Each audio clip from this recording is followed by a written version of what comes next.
After 1,000 days on the job, Pope Francis has shown that he speaks with more than just words. His gestures are often as powerful as his most eloquent speeches. Just hours after he was elected pontiff, when he was introduced to the world, the Pope made a gesture that would define his pontificate. He asked people to pray for him. Vorrei dare la benedizione, ma prima vi chiedo un favore. Prima che il Vescovo benedica il popolo, vi chiedo che voi pregate al Signore perché mi benedica. La preghiera del popolo chiedendo la benedizione per il suo Vescovo. A few days later, during the Mass to begin his pontificate, the Pope did this. He stepped off the Popemobile to greet Caesar. This was the first of many times he would step off the Popemobile or bring someone along with him, as he did with this Argentine priest and these Spanish children. But the way he handles himself on the Popemobile isn't the only way the Pope makes a statement with his transportation. He's known throughout the world for his simple taste in cars. Another one of his favorite gestures are surprising phone calls.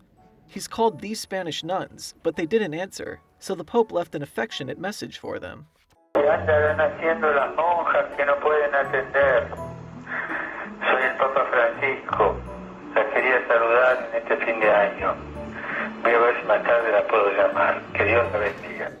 The Pope is used to living in a community. That means he doesn't like eating alone, and he often takes meals with the most marginalized people. When he visited the Caritas soup kitchen in Florence, Italy, he sat and ate with 60 poor people, and he did the same at a prison in Naples. Pope Francis is known to ditch his plans and improvise. He often does this with prepared speeches during foreign trips or during other events. During his visit to a church on the outskirts of Rome, he first stopped by a neighborhood where poor immigrants live.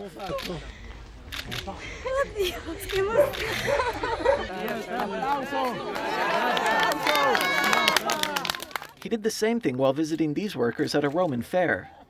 And before one of his trips abroad, he stopped by an optometrist to get new lenses. Pope John Paul II famously said that it's important to build bridges rather than erect walls. Pope Francis takes this seriously. One of his most significant gestures was to pray in front of the wall that separates Israel and Palestine. But as the Pope believes in the culture of encounter, he took it one step further. He led a prayer at the Vatican with the presidents of Israel and Palestine. Pope Francis was also the first pope to have visited a Waldensian church. He apologized to members of the Protestant denomination for the damage the Catholic Church had done to them. Vi chiedo perdono per gli atteggiamenti e i comportamenti non cristiani, persino non umani che nella storia abbiamo avuto contro di voi. In nome del Signore Gesù Cristo, perdonateci. And he thinks it is possible to dialogue with everyone. One of his most recent gestures was this visit to a mosque in the Central African Republic. The mosque's head imam joined him on the Popemobile afterward.